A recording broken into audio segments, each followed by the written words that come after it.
Welcome to Coffee Break, 5 minutes with God, 5 minutes in the Word of God, 5 minutes designed to taste and see that the Lord is good. My name is Michael Moret. Proverbs 29:4 today, where God says, "The king by justice establishes the land, but he that exacteth gifts overthroweth it."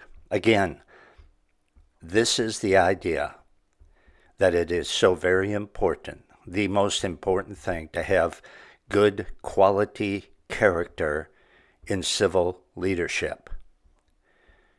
When leadership is greedy for bribes, when there is a love for money that supersedes a love for God, which would govern their dealings, then the people of that country are going to be miserable. Because guess who's going to pay for the leader's greed? Guess who's going to pay? It's going to be the taxpayers.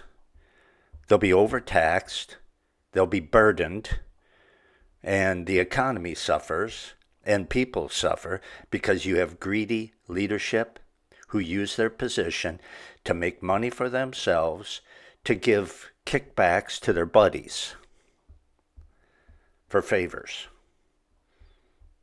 5, a man that flattereth his neighbor spreadeth a net for his feet. If somebody is flattering you, God says they are trying to trap you. Honestly, don't you get it? Don't you get it? If we are honest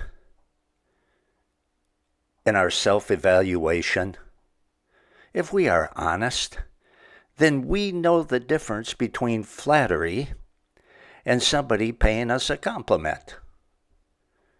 We know if their words are over the top and it's not true.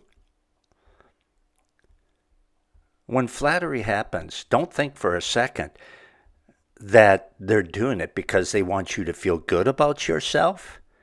Flattery is lying. Lying, flattery, is a sin. They're not doing it to make you feel good about yourself. You can bet that person who is flattering you wants something from you. And they are setting a trap for you. So don't let your convictions of right and wrong be dulled by flattery. Instead, remain firm.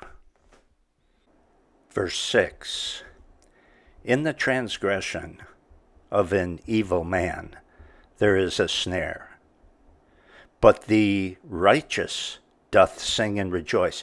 Within the transgression of an evil man there is a snare. Every drunk, before they took their first drink, thought, I can quit any time that I want to.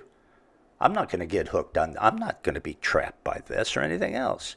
And that same thing can happen with any sin, according to the Word of God. Snared or trapped by sin means that sin will trap you, and sin can trap us and hold us captive. That's what the Bible teaches. People who are drunks are trapped by the sin of drunkenness. There are people who are habitual liars, habitual thieves. They are hooked on pornography, some people. There are people hooked on all sorts of sin. And that's exactly what this is talking about. It happens. It happens subtly. You maybe don't even realize that you are trapped until it has you. But Satan would like you to think that you can play with sin and you can quit any time that you want to, but you can't. Sin is like a narcotic. You can get hooked on it. If it doesn't ruin your lives or the lives of your family, if it doesn't kill you, then it can be a long, hard road to get out of it. God can deliver you, but you're better off not doing it in the first place. This has been Michael Moret with another 5-minute coffee break.